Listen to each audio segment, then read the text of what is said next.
Alright guys, if you are watching this video, it is now actually Tuesday, not Monday, when I'm recording it, and Kingdom Come Deliverance 2 is coming out today. It's actually, I believe, launching at 8 o'clock in the morning, 9 o'clock in the morning, my time, something like that. I won't be playing it until later tonight, so again, come back, check out the live stream. I'll try to get on a little bit early. Can't guarantee though, probably closer to 9.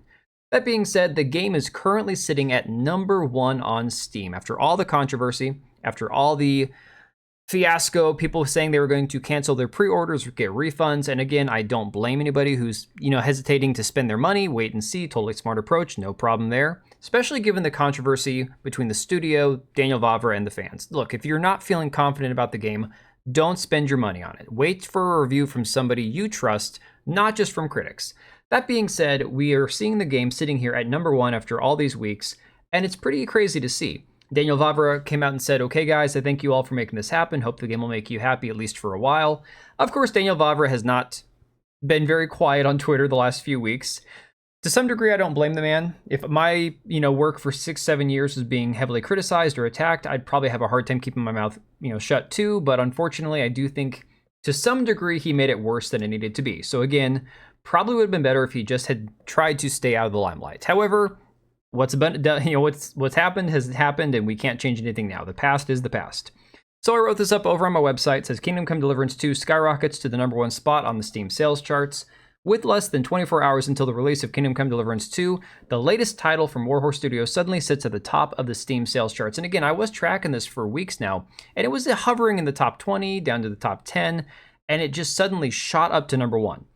This comes after weeks of backlash from woke and anti-woke gamers alike, many of whom took issue with the studio's lack of transparency over decisions made during the development of this long-anticipated sequel to 2018's Kingdom Come Deliverance. And like I've said before, I don't blame anybody who has just been sitting on the sidelines watching this going, yeah, you know what, after he said that, I'm out. After this came out, I'm just going to wait. I'm not going to spend my money.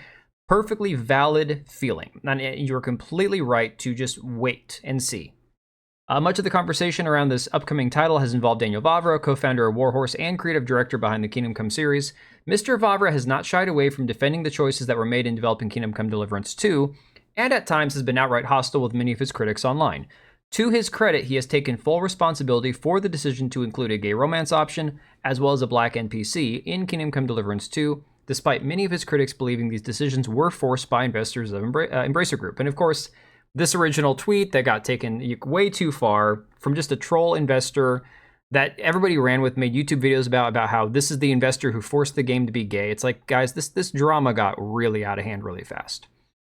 While many people believe that retconning Henry to allow for a gay romance option would have a serious impact on the sales of the game, it doesn't seem to be having any immediate effect. And again, I'm not saying it won't have an effect, I'm just saying it doesn't seem to be having an immediate effect. The game has been inching up the top 10 on the Steam sales charts for weeks, and any attempt at a boycott has proven to be less than successful.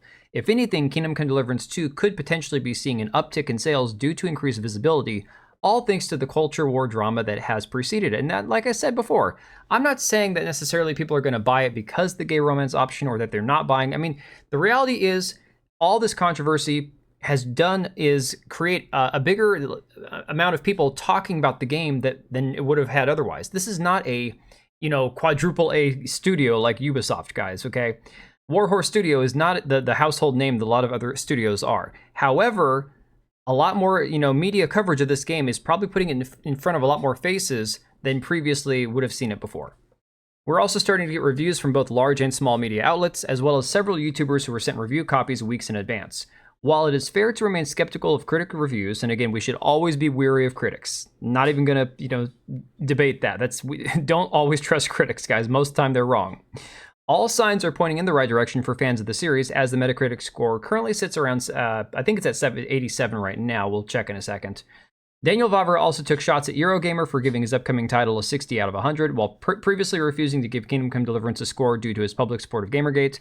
Now, I've been corrected on this. Apparently, Eurogamer up back in 2015 wasn't doing review scores, I guess, so that's a thing.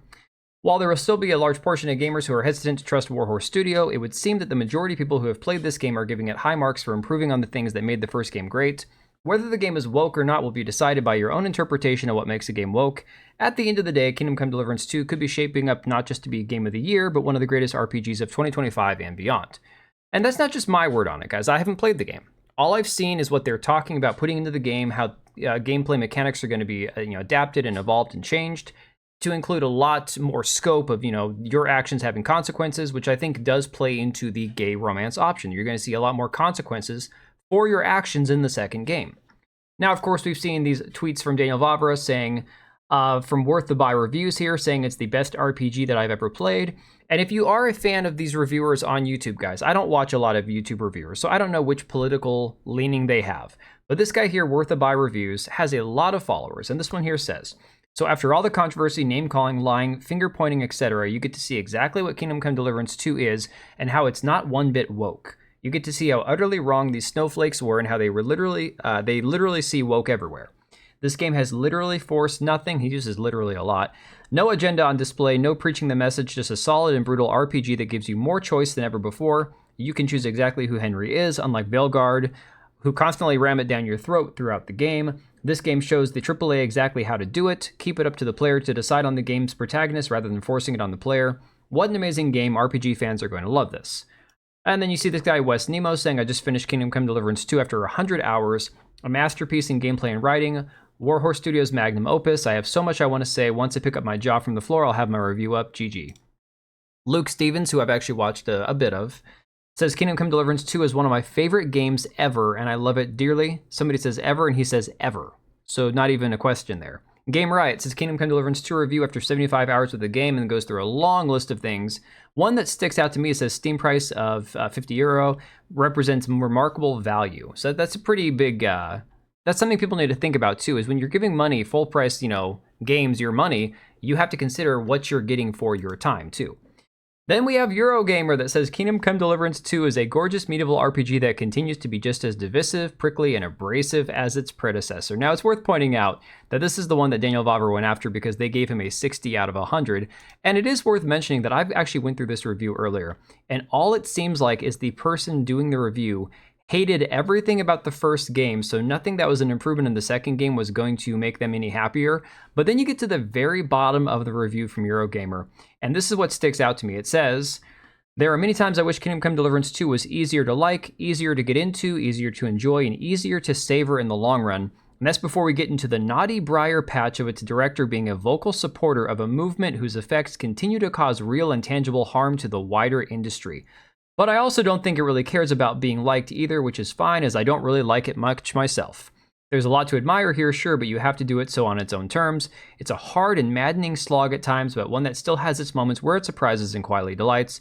Like the original, this isn't an RPG designed to make you feel good. You continue to be little more than a passenger in this historical tapestry, following along with the horse tales of Henry's betters and clearing up the mess they leave behind. Some will revel in that work, but I, for one, won't be chomping at the bit for another sequel anytime soon. So again, this is just somebody salty over his past, essentially. And then, of course, Daniel Vavra pointing